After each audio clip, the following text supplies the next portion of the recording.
Редовен ден и въпреки цялото ми мързеливо желание да се сгуша в леглото и да не изляза оттам, аз реших да съм продуктивна, да видим дали ще го бъде. Измих си чиниите и разбира се няма продуктивен ден без чаша кафе. За най-огромно мое нещастие днес всичките ми задачи са навън. Затова се запътих да измисля фита за днес и понеже хич не ми се занимава днес, просто си сложих едни сини дънки, един черен топ. И не се притеснявайте за мен, приятели, ще си взема яке.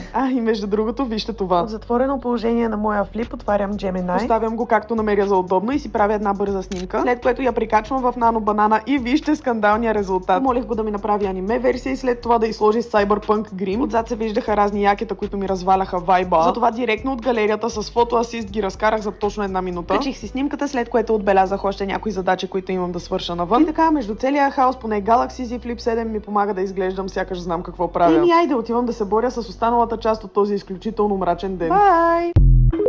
Редовен ден и въпреки цялото ми мързеливо желание да се сгуша в леглото и да не изляза оттам, аз реших да съм продуктивна, да видим дали ще го бъде. Измих си чиниите и разбира се няма продуктивен ден без чаша кафе. За най-огромно мое нещастие днес всичките ми задачи са навън. Затова се запътих да измисля фита за днес и понеже хич не ми се занимава днес, просто си сложих едни сини дънки, един черен топ. И не се притеснявайте за мен, приятели, ще си взема яке. И между другото, вижте това. От затворено положение на моя флип отварям Gemini. Поставям го както намеря за удобно и си правя една бърза снимка, след което я прикачвам в Nano Banana и вижте скандалния резултат. Молих го да ми направи аниме версия и след това да изложи Cyberpunk Grim. Отзад се виждаха разни якета, които ми разваляха вайба. Затова директно от галерията с фотоасист ги разкарах за точно една минута. Качих си снимката, след което отбелязах още някои задачи, които имам да свърша навън. И така, между целия хаос, поне Galaxy Z Flip 7 ми помага да изглеждам сякаш знам какво правя. И айде отивам да се боря с останалата част от този изключително мрачен ден. Бай!